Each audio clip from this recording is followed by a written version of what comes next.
早く。Right. しかし Clever. 死神使い荒いじゃん。お前本当にしまいには俺のデスノートに名前書いて殺すぞ。まただんまりで勉強のふりか。Oh, he's got a plan clearly. ポテチの仕掛けで殺せたのはひったくり犯と横領犯。今までに比べれば罪の軽いものになってしまう。Right. 結論から言わせてもらいます。北村家、八神家の中で怪しいものは He's gonna say they're clear, but they're not really. いません。カメラと盗聴器を外します。勘違いしないでください。映像を見ている限りは怪しいものはいないという意味です。あの中にキラがいたとしてもボロは出しません。いや、何も出さずに今まで通り犯罪者を葬っているということです。ですから 5% です。He likes giving those chances, the percentages, right? 監視カメラがついている間にもキラによる殺人は行われていた。どんな方法で殺人を行っているかはわからないが、仮に念じるだけで人を殺せるとしても、普通の人間であれば殺しを行う際、挙動や表情に何らかの変化はあっていいはず。あの中にキラはいない。そう考えるのが普通。 Most. They're not most, though. もしキラがあの中にいるのなら、キラの精神はすでに神の域に達している。顔色一つ変えず悪人を裁いている。し、神が人を殺すのに顔と名前が必要なんてふざけている。これは神の裁きではなく、 God of death. 神の裁きを気取った子供じみた者がいる。そういうことだ。 Spot on. Oh, great shot. 自分がキラですと言ってもらい、殺しを実際にやってみせてもらうのが一番いい。そんなことできるはずが。しかしエルはキラを追い続けるだろう。だがまだ日本警察を使っているのなら、その動かしているものの中に Yeah. 必ず父はいる。だとすれば父を利用してエルの正体を Yeah, 掴んで I knew he's gonna do this at some point. エルさえ消せば、キラは新世界の神にまた一歩近づく。 Ugh. お兄ちゃん頑張って。まったく大げさだな。言っときます。 Exam day?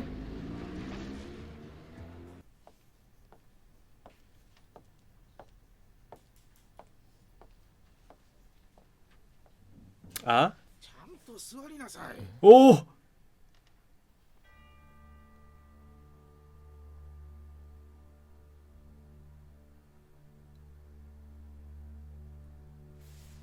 Holy shit, he actually showed up in here?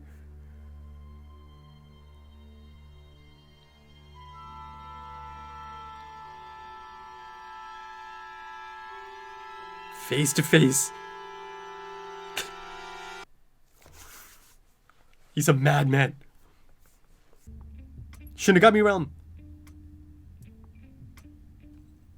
最近やけに一生懸命人間界見てるやつ多いけど、なんだあれ。龍騎が人間に飼われているらしい。龍君可愛くもなんともないだろう。 He's actually quite fun. 俺もちょっと覗いて Whoa. やれやれ。 Uh-oh.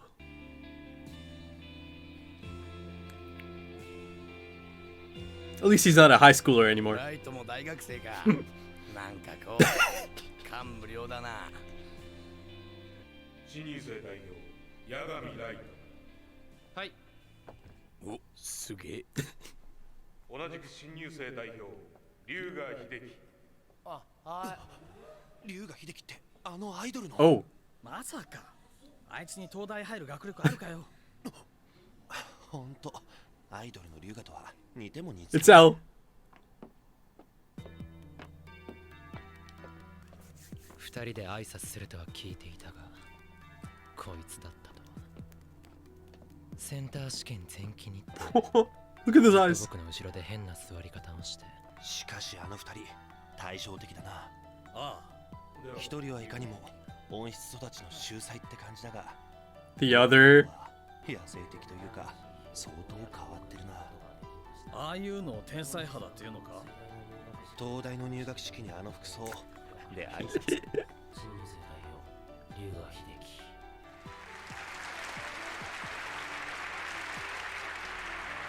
Was that meant to be blank, or that's just the animation? They didn't really show the details.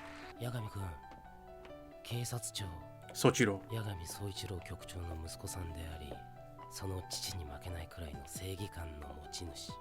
もし誰にも漏らさないと誓っていただければ、キラ事件に関する重大なことをお話ししたいと思っています。何なんだ突然。こいつ相手にしない方がいいのか。しかしキラ事件に関する重大な。 Is he gonna straight up just say it? 誰にも言わないよ。 I know you're Kira? 私はエルです。 Elvis. まさかエルがエルだと言うはずがない。変なやつだとは思っていたが、マジでおかしいのか。とにかくここは八神総一郎の息子八神ライトとして。 He can read you like a book though.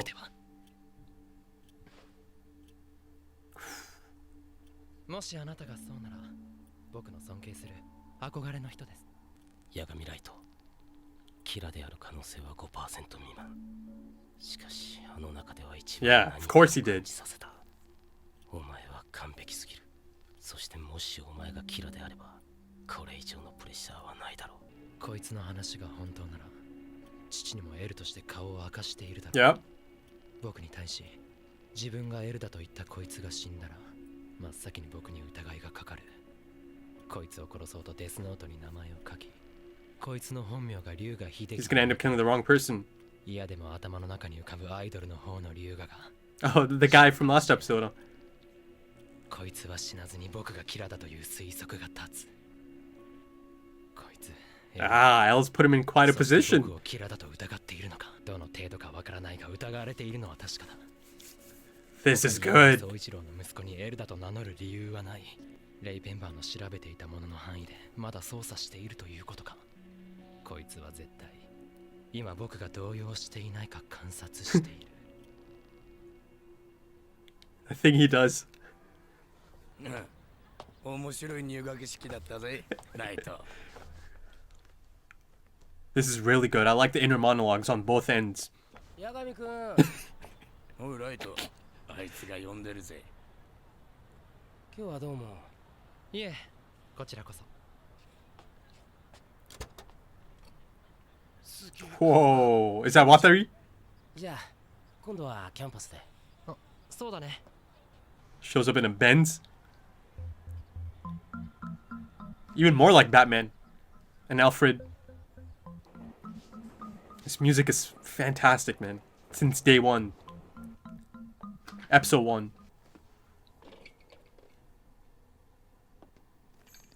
Is he gonna freak out? そうやられた。やられた。エルメ Right. 屈辱が生まれて初めてだ。なあ、死神の目の取引をして殺せばいいじゃないか。そんなことをしてもしこれが罠だったらどうする。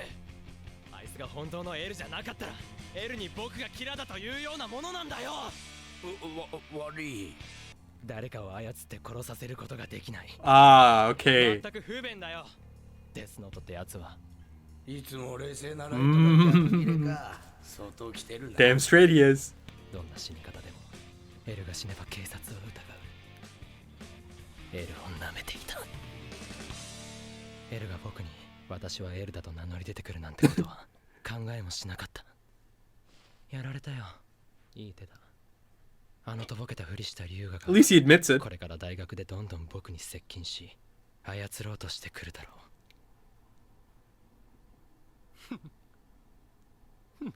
There it is.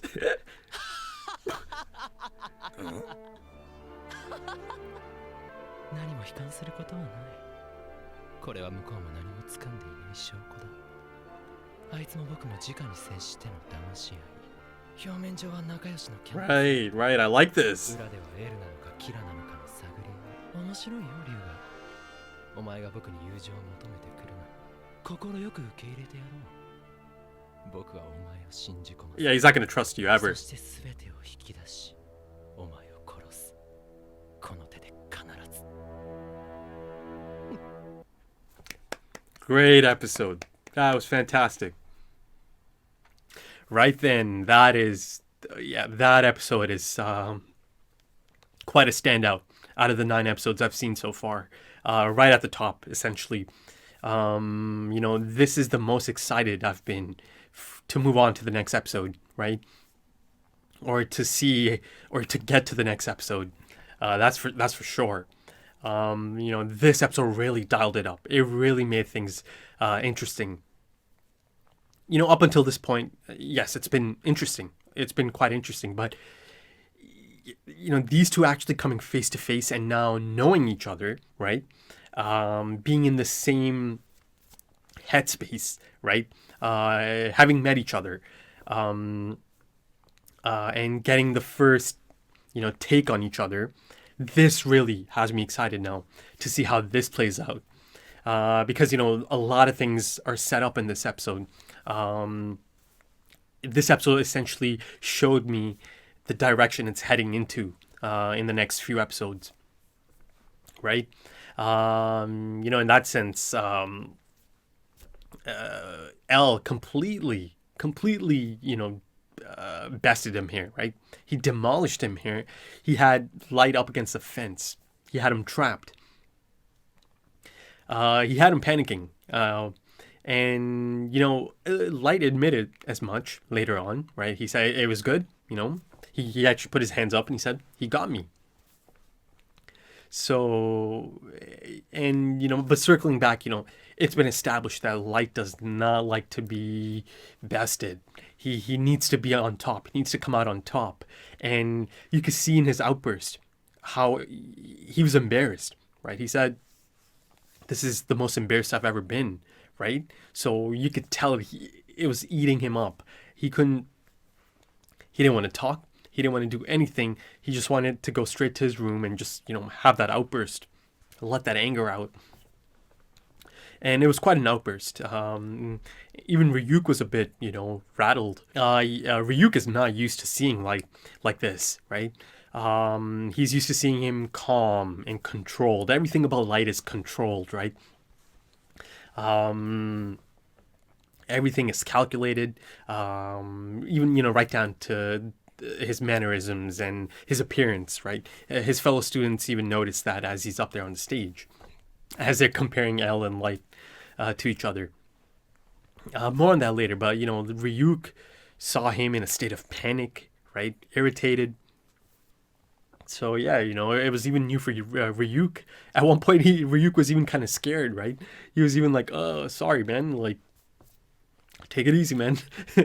But yeah, in that sense, as L surmised and as L has already established, he's got a bit of a childish disposition about him, right? And these outbursts kind of depict that, right? That he doesn't like to lose. So like I was saying, everything he does is calculated and it's controlled, right? So the moment something doesn't go according to plan, he does tend to panic a bit, right? He does tend to shake a bit.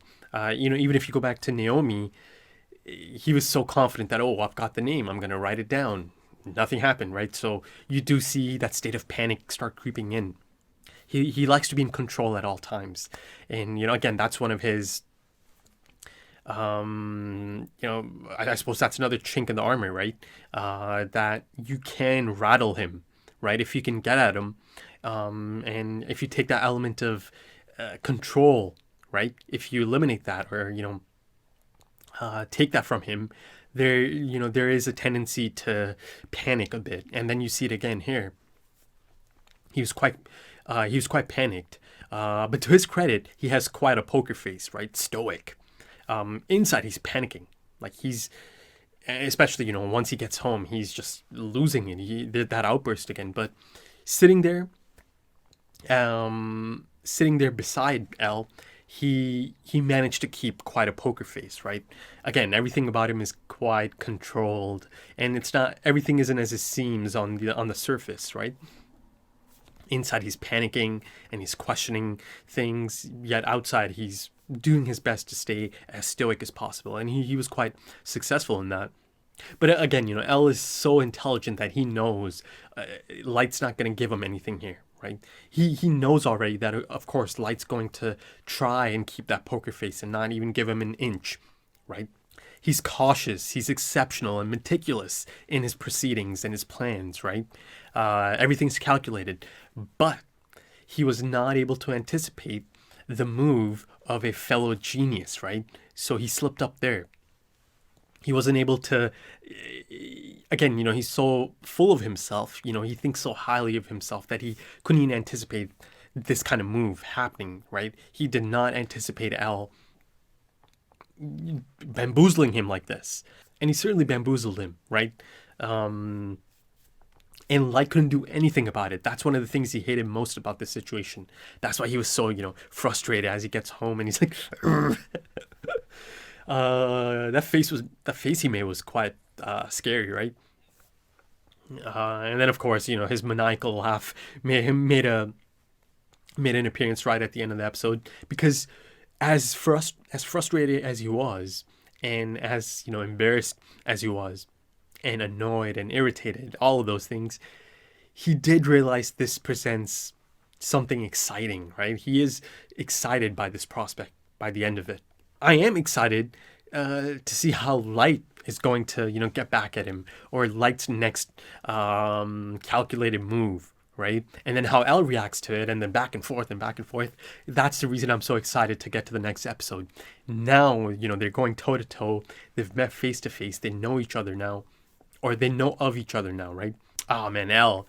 Man, this guy is just so impressive, right? His deductive reasoning and skills are just, exceptional, top tier.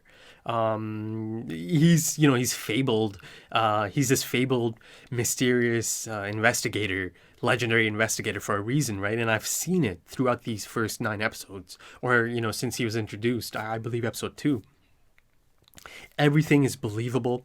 And there's been more than enough reasoning for how he got to all of his conclusions. Nothing felt like it was pulled out of thin air.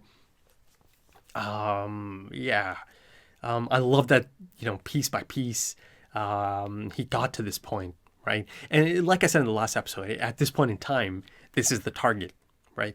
He's done so much profiling, emotional and psychological profiling, and, he's deduced so many different things to eliminate other suspects. So by the time he finally gets to hear about and see this exceptional, brilliant student of Chief Yagami, son of Chief Yagami, he's not going to move on from that. He's just not, right?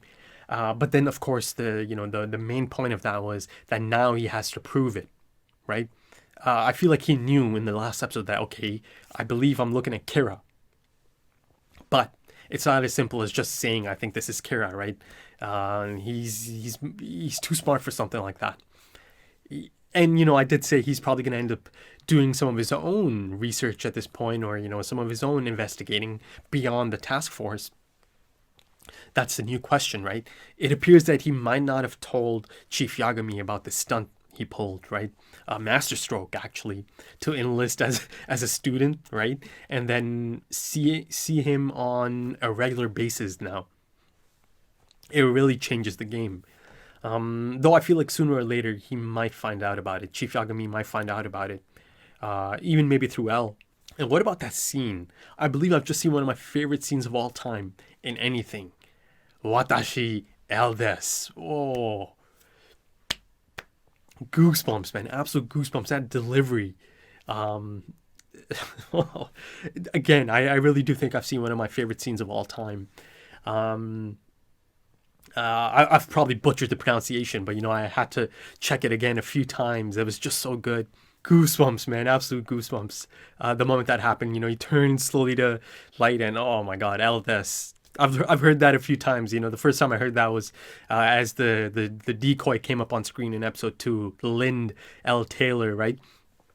Eldes. I love saying that. I just love hearing him say that as well. And I get like the most perhaps iconic one so far. I doubt anything's going to top that. And, I can already tell that is probably an iconic scene in anime, even beyond Death Note. I'm pretty sure, by the time I put this up, I'm excited to see the comments to this because I can tell, there's a grand nature to that moment. You can just tell it's a big moment.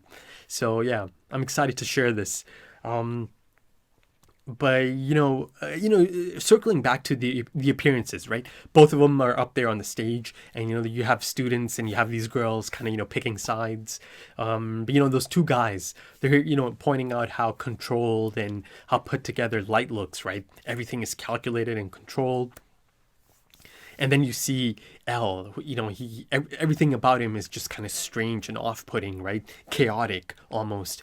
Yet, if you look deeper, L is the one that is rock steady, right? Ice cold. So far in this series, I have not seen him rattled once, right? And then you go on the other side, you've seen Light, who appears to be quite rock solid and put together and calculated, right? And he does have quite a poker face, but then you see the flip side of it, him freaking out in his room and, the state of panic inside, right, internally. Again, I mentioned that in episode 2, yin and yang, right? A lot of the things that you associate with the type of person these two students are describing is actually L, right?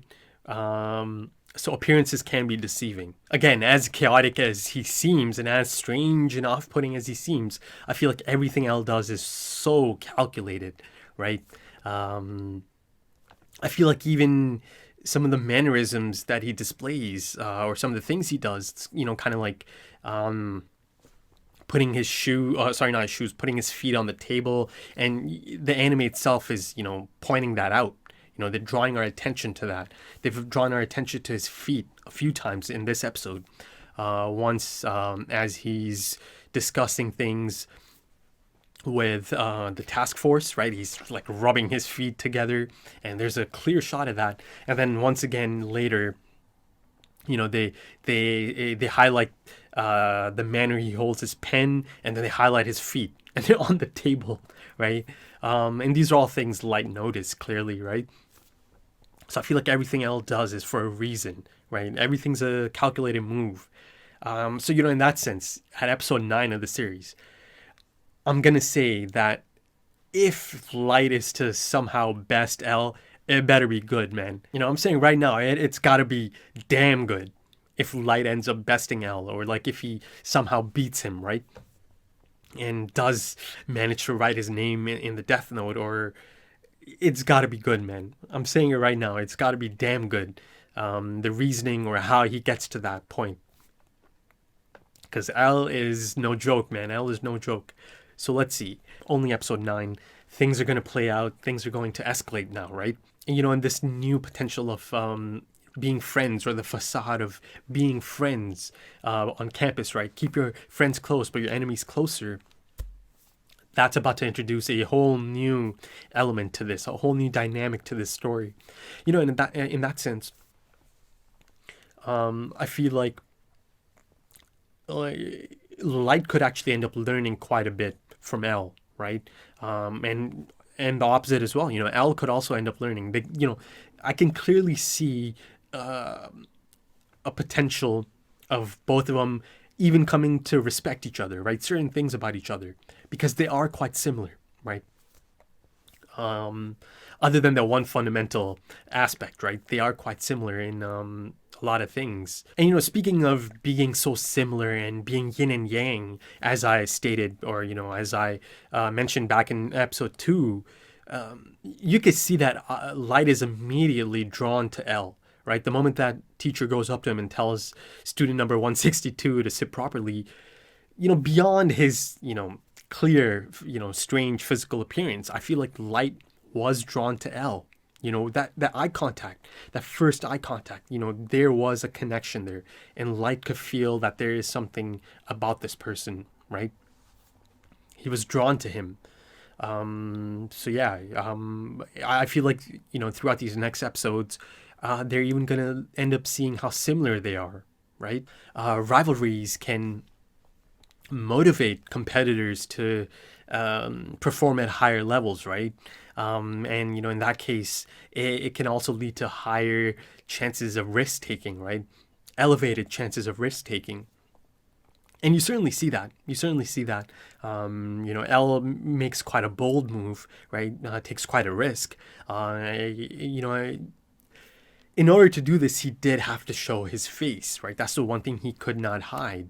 But it's a bold move, man. And also on that front, risk taking isn't inherently good or bad, but it depends on the context. And in this context, L felt that he could take the chance. He could take this risk for many reasons, right? Knowing your opponent's fear is one of the biggest advantages you can get, right? And in order to do that, you need to be able to get a read on the opponent or the person in question, right? And the best path to that is to mingle with them, or to mingle with the competition in person, right? Directly. And like I said earlier, you know, L goes right to the source. He pulls off this bold move to just, you know, go right up to him and confront him, right? Drop this in his lap and see how, you know, plays out. Drop this bomb in his lap, right? And in that sense, Light also has something quite specific now, or someone quite specific now to measure himself against, right? He was bested and he admitted it, right? He was not able to anticipate a fellow genius's move, but now he has a bar, right? He has something or someone specific to measure himself against. And I feel like that was the reason he was excited by the end of the episode, right? The challenge, right? And it should certainly make for some dynamic scenes over the next few episodes. You know, it's that concept of your biggest competition or your biggest rival being an ally in that sense, right? A protagonist in a story can only be as intellectually fascinating and emotionally compelling as the forces of antagonism make them. So in that sense, it's a perfect 1-2, these two guys. But, you know, the unique thing about this story, and the thing I appreciate about this story, because, you know, like I said in my first episode discussion, you know, it's rare and it's quite unique to see a character so suited to a negative change arc so early on in a story, right? Essentially from the beginning of the story, right? It was established that Light Yagami he's psychotic, he's a killer, a serial killer, right? So I do appreciate the unique nature of that. So in that sense, it's not a traditional take on the rival archetype or, you know, the nemesis archetype, to be more specific, because in this case, it's flipped. Because the nemesis archetype happens to be the protagonist of the story, Light Yagami, right? He's the one who is just in it for himself, you know, the out and out evil person, right? Who'll stop at nothing to take down the good guy, right? You usually see that on the other side, but of course, the unique element of this series is that our protagonist is essentially evil, right? He's the bad guy in this situation, right? He's the psychotic killer. So I do appreciate that unique nature of this setup. And, you know, speaking of my episode 1 discussion, I never thought that this negative change arc is going to be completed so early on in the series, right? By the end of the first episode and, you know, by the end of the second episode, it was like essentially complete. You know, it was established that he's psychotic, he's a killer, right? And that takes me back to that thing I mentioned about this being such a unique setup, right? That it's flipped. The roles are flipped here. That our protagonist is this type of person, right? He's a psychotic killer. So you know, I do find it quite interesting and refreshing that you can root against the protagonist, or the opportunity is there to root against the protagonist, right? So yeah, I do appreciate that element of it, or that aspect of this story. So a few more things that come to mind. You know, Ryuk's kind of offhand remark about, you know, one day writing Light's name in the Death Note, right, and killing him.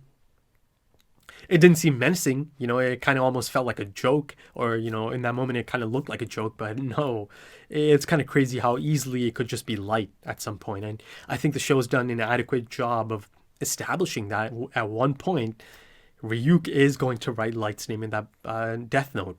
And it'll be interesting to see his position at that point in time, Light that is. They established that really early on in episode 1, right? He said, I'll be responsible for writing your name in it one day. So yeah. And then, of course, like I surmised, he's going to have no qualms about using his own father to further his cause, to get to L, right? Yeah, I knew he was going to do something like that at some point. So, but you know, again, that was before he saw L in person. But again, yeah, I'm not surprised at all that he plans on using his father. And yeah, you know, I said it's even possible that if push comes to shove, he could even write his own father's name in there. That's how far gone he really is. He's a psychotic killer, man. So let's see. You know, I did say at some point those two are going to clash. I feel like, you know, sooner or later, I feel like Chief Yagami is going to find out that, okay, Kira is his son. I'd be quite surprised if Chief Yagami doesn't find out at some point. And the last point, you know, I kind of got a confirmation on something. A few episodes ago, or maybe 4 or 5 episodes ago at this point, you know, I had this whole hypothetical of getting someone to assassinate someone, right? Be it a political leader or a dictator or something. They straight out confirmed, or Light straight out confirmed, you cannot get someone to kill someone else, right? You cannot specify that in the Death Note, that this individual is going to go and kill this person.